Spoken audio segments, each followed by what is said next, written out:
Assalamu dear student. Today our topic is generalizing accounting. Dear student, today we will discuss about what is the generalizing which we use in the accounting. Dear student, today we start the second chapter, fundamental accounting principle, in which today we will discuss about the exercise number 1 and chapter number 2. Dear student, in this chapter we see that what is the procedure of generalizing, which adopt the different organization which is related to accounting procedure, and we use the journal and posting of the transaction, journal to ledger, and then we prepare the trial balance. Dear student, before it we will discuss about what is the asset, what is the equity, what is the income, and what is the expenses which is we use in the generalizing. Dear student, today we discuss about the exercise number 1 chapter number 2. Dear student, आज हम fundamental accounting principle which is written by Larson, उसके अंदर हमने chapter number 2 start किया और उसके अंदर हमने मुख्तलिफ अकाउंटिंग टर्मिनोलॉजीज के अंदर मुख्तलिफ अकाउंट्स को हमने डिफाइन करना है कि ये अकाउंटिंग के प्रोसीजर के अंदर कि कौन सा अकाउंट हमारा एसेट है, कौन सा अकाउंट हमारा एक्सपेंस है, कौन सा अकाउंट हमारा रेवेन्यू है और कौन सा अकाउंट हमारी इक्विटी है, डियर स्टूडेंट, और कौन सा अकाउंट हमारा लायबिलिटी है. डियर स्टूडेंट, इस एक्सरसाइज के अंदर हम ये देखते हैं कि हमारे पास मुख्तलिफ अकाउंट है हमारे पास, कि हम इनको डिफाइन करते हैं कि इनका प्रोसीजर, इनका डेबिट और क्रेडिट के अंदर कौन सा इफेक्ट होता है और किस तरीके से हम इसको डेबिट और क्रेडिट करते हैं और कहाँ ये इंक्रीज होता है और कहाँ हम इसको डिक्रीज करते हैं. तो डियर स्टूडेंट, हमारे अंदर इसके अंदर हम ये देखते हैं डियर स्टूडेंट कि इस एक्सरसाइज के अंदर डियर स्टूडेंट हम ये देखेंगे कि अनअर्न्ड रेवेन्यू, ये हमारे पास एक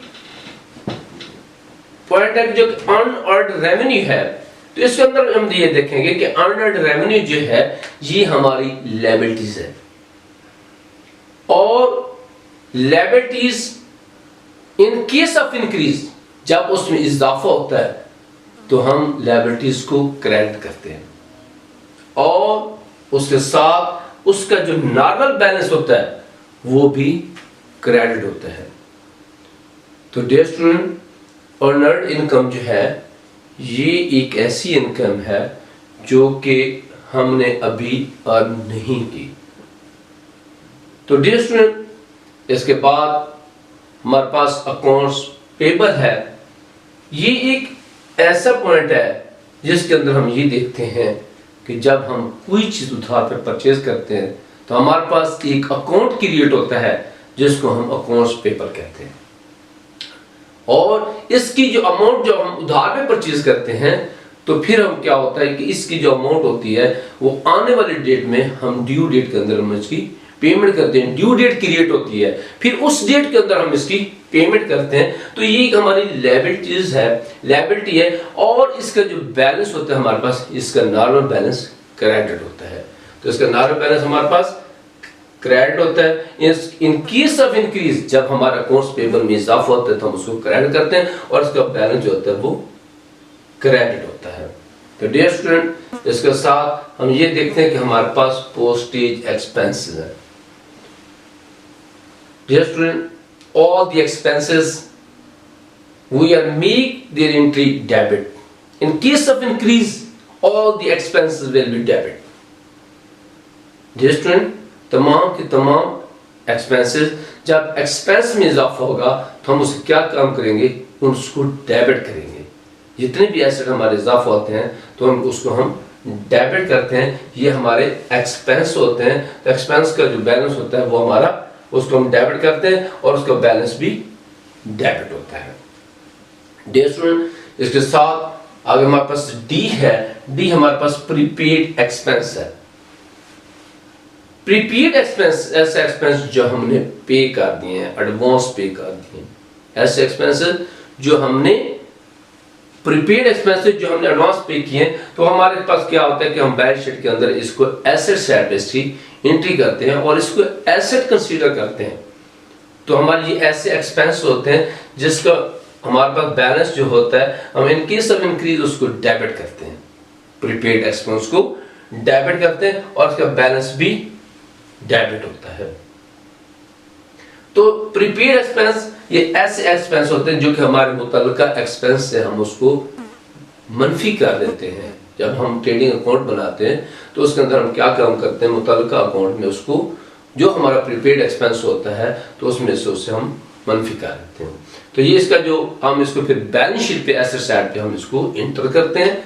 तो इस तरीके से हम इसको एसेट कहते हैं, इसका नॉर्मल बैलेंस डेबिट होता है और इसका हम इसके इन केस ऑफ इंक्रीज हम इसको डेबिट करते हैं। डियर स्टूडेंट, इसके साथ हम ये देखते हैं कि हमारे पास आगे अकाउंट है कि लैंड ये एक ऐसी एसेट है, एक ऐसा एसेट है जिसकी वैल्यू कभी डिक्रीज नहीं होती। आए दिन आने वाले वक्त में इसकी वैल्यू इंक्रीज होती रहती है। डियर स्टूडेंट, कि हमारे पास लैंड एक एसेट है, एसेट की वैल्यू आने वाले वक्त में इंक्रीज होती है और ये एक वहद एसेट है जिसकी वैल्यू डिक्रीज नहीं होती।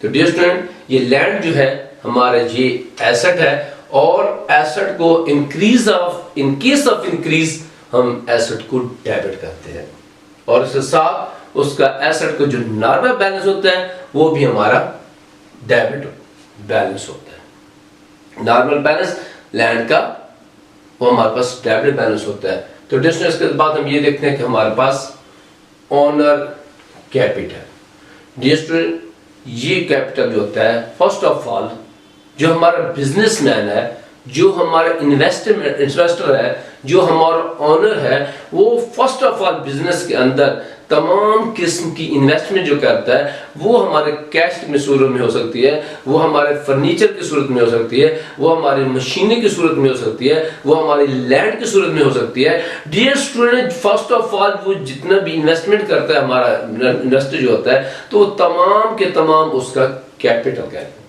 उसके तमाम के तमाम हम एसेट को कैपिटल कहते हैं। वो ऑनर होता है, वो मालिक है और वो जो हमारा पास फर्स्ट ऑफ इन्वेस्टमेंट करते हैं वो उसको हम फिर जब एंट्री उसके पास करते हैं तो हमारे पास क्या होता है कि कैश डेबिट और कैपिटल क्रेडिट, जिनकी तमाम किस्म की इन्वेस्टमेंट होती हैं।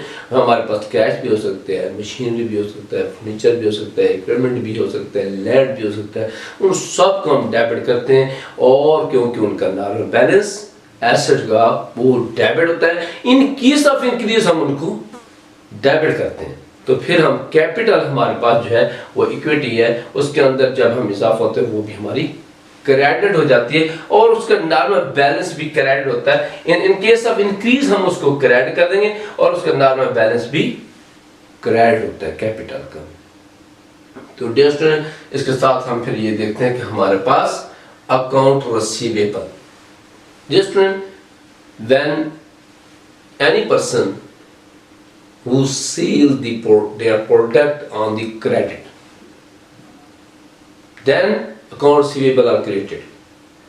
जी स्टूडेंट, जब कोई पर्सन, जब कोई बिजनेसमैन, जब कोई प्रोड्यूसर जब अपनी प्रोडक्ट को उधार पे सेल करता है तो उस वक्त अकाउंट रिसीवेबल क्रिएट होते हैं। तो डियर स्टूडेंट, फिर क्या होता है आने वाले वक्त में वो फिर अपनी जो उधार की रकम होती है वो वसूल करता है। तो उस वक्त जब वो उधार पे सेल करता है अपने प्रोडक्ट को, फिर क्या होता है अकाउंट रिसीवेबल क्रिएट होते हैं। तो डियर स्टूडेंट, अकाउंट रिसीवेबल जो होते हैं हमारे एसेट होते हैं और उनका जो नॉर्मल बैलेंस होता है वो डेबिट होता है और उसके साथ हम ये देखते हैं कि हमारे पास इन केस हम उसको डेबिट करते हैं। तो फिर जब हमारे पास डेट आ जाती है, जो हमारे पास उसके दरमियान एग्रीमेंट की जो डेट होती है, जब उसकी मैच्योरिटी टाइम आ जाती है तो फिर क्या होता है उस वक्त वो आपस में एग्रीमेंट करते हैं और अपनी रकम को वसूल करता है। तो इस तरीके से क्या होता है, अकाउंट्स रिसीवेबल होते हैं, जब वो कैश वसूल करता है तो कैश डेबिट हो जाते हैं और हमारे अकाउंट्स रिसीवेबल क्रेडिट हो जाते हैं। तो डियर स्टूडेंट, इस तरीके से हम ये देखते हैं कि हमारे पास अर्नर विथड्रॉज। डियर स्टूडेंट, ये एक ऐसा अकाउंट है जिसके अंदर हम ये देखते हैं कि हमारा ओनर, मालिक, बिजनेस का जो मालिक होता है डियर स्टूडेंट, वो बिजनेस के अंदर क्या काम करता है, अपने जाती इस्तेमाल के लिए, अपने जाती मफाद के लिए, जब अपने घरेलू यूज के लिए, तो पर्सनल यूज के लिए जब अपने बिजनेस से पैसा विदड्रॉ करवाता है, जब बिजनेस से अपना पैसा निकलवाता है, तो फिर क्या पोजीशन होती है। तो डियर स्टूडेंट, तब ये होता है कि वो जब रकम निकलवाता है बिजनेस से, तो फिर उस रकम को हम ओनर्स विथड्रॉ कहते हैं, और ये जो होती है उसकी इक्विटी कहलाती है, और इसका जो बैलेंस जो होता है वो डेबिट बैलेंस होता है, क्योंकि वो हमारे पास एक ड्रैंक की रकम होती है, हम उसको ड्रैंक के अकाउंट में डालते हैं, और वो ड्रैंक जो होता है वो एक्सपेंस होता है, जब एक्सपेंस में इजाफा होता है तो फिर वो डेबिट होती है, इसलिए ये हमारे पास इक्विटी है। वैसे तो हम इसको एक्सपेंस के तौर पे भी कह सकते हैं, क्योंकि ये हमारे पास ड्रैंक के अमाउंट को वो विथड्रॉ करवाता है बिजनेस से, और अपने जाती इस्तेमाल के लिए, जाती खर्चे के लिए निकलवाता है। इस तरीके से इक्विटी है, और उसका हमारे पास क्या होता है, उसका जो बैलेंस इनके जब इंक्रीज ऑफ ड्रैंक, जब उसमें इजाफा होता है तो हम उसको डेबिट करते हैं, और उसका नॉर्मल बैलेंस भी डेबिट होता है। तो इस तरीके से डियर स्टूडेंट हमारे पास कैश होता है। कैश आपको पता है कि all the business which we run with the cash, all business activities which are circulate with the cash, all the business activities। Dear student, cash हमारा मेन एसेट है जो बिजनेस की तमाम एक्टिविटीज में हम यूज करते हैं। तो इस तरीके से हम ये देखते हैं कैश हमारा एसेट है, तो कैश जो है, जब इसके कैश में हमारे पास इजाफा होता है तो हम कैश को डेबिट करते हैं, तो जब कैश में कमी होती है तो हम उसको क्रेडिट कर देते हैं, और इसका जो बैलेंस होता है वो भी हमारे पास डेबिट बैलेंस होता है। कैश का बैलेंस जो होता है वो डेबिट बैलेंस होता है, नॉर्मल बैलेंस डेबिट होता है। तो इस तरीके से आप आगे देखते हैं इक्विपमेंट जो है ये भी हमारे एसेट है, और एसेट जो है उसका जब हम उसका जब उसमें इजाफा होता है, जब इक्विपमेंट में जो इजाफा होता है बिजनेस के अंदर, जब इक्विपमेंट परचेज करते हैं तो फिर उसका इजाफा जो होता है हम उसको डेबिट करते हैं, और उसके साथ उसका जो नॉर्मल बैलेंस होता है रेस्टोरेंट वो भी डेबिट होता है। इस तरीके से हम ये देखते हैं कि हमारे पास फी अर्न, इसका मतलब है कि जब हम कोई बिजनेस के अंदर कोई सर्विस प्रोवाइड करते हैं तो उस पर फिर हम क्या होता है, बिजनेस के अंदर जब हम सर्विस प्रोवाइड करते हैं तो फिर क्या होता है कि हमें उससे फीस अर्न होती है। तो इस तरीके से हमें फीस अर्न होती है, तो इसमें फिर हम क्या काम करते हैं, वो जो फीस होती है, वो जो हम फीस वसूल करते हैं सर्विस प्रोवाइड करके, तो फिर उसको हम क्या करते हैं, उसको हम रेवेन्यू कंसीडर करते हैं। डियर स्टूडेंट, वो हमारा रेवेन्यू होता है, और जैसे ही रेवेन्यू में इजाफा होता है तो हम उसके क्या काम करते हैं, उसको क्रेडिट करते हैं।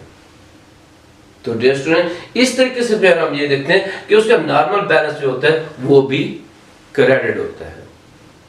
तो डियर स्टूडेंट, इस तरीके से हम ये आगे देखते हैं कि हमारे पास वेजेस एक्सपेंसेस, ये एक वेजेस जो है ये एक ऐसा एक्सपेंस होता है। तो हमारे पास का हम वेजेस जो है, जब हम कोई रॉ मटेरियल परचेज करते हैं तो उस पर हम वेजेस पे कर देते हैं, अपने लेबर को वेजेस देते हैं। तो इस तरीके से ये एक डायरेक्ट एक्सपेंस भी हम वेजेस को कहते हैं कि हम जब हम रॉ मटेरियल परचेज करते हैं तो उस पर जो हम वेजेस हम पे करते हैं, तो जो लेबर हमारी वर्क आ रही होती है, रॉ मटेरियल जब परचेज करके स्टोर तक ले आते हैं, तो तमाम के तमाम जो वेजेस पे करते हैं वो हमारे डायरेक्ट एक्सपेंस में हम उसको कंसीडर करते हैं। और वेजेस एक्सपेंस जो है जब उसमें वो हमारा एक एक्सपेंस है, और उसमें जब इजाफा होता है तो हम उसको क्या करते हैं, डेबिट करते हैं। और उसके साथ फिर ये होता है कि हम उसका जो नॉर्मल बैलेंस हमारे पास एक्सपेंस का होता है वो हमारे पास डेबिट बैलेंस होता है।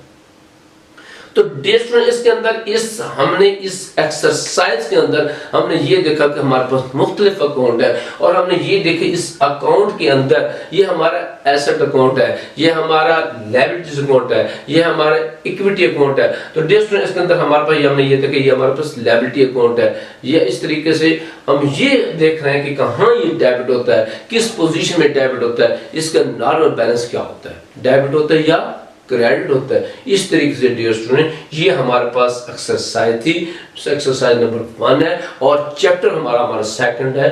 और इसके अंदर हम ये देखते हैं चैप्टर नंबर 2 के अंदर हमने एक्सरसाइज सॉल्व की और ये हमारे पास फंडामेंटल अकाउंटिंग प्रिंसिपल की बुक है जो कि एक लॉर्सन की बुक।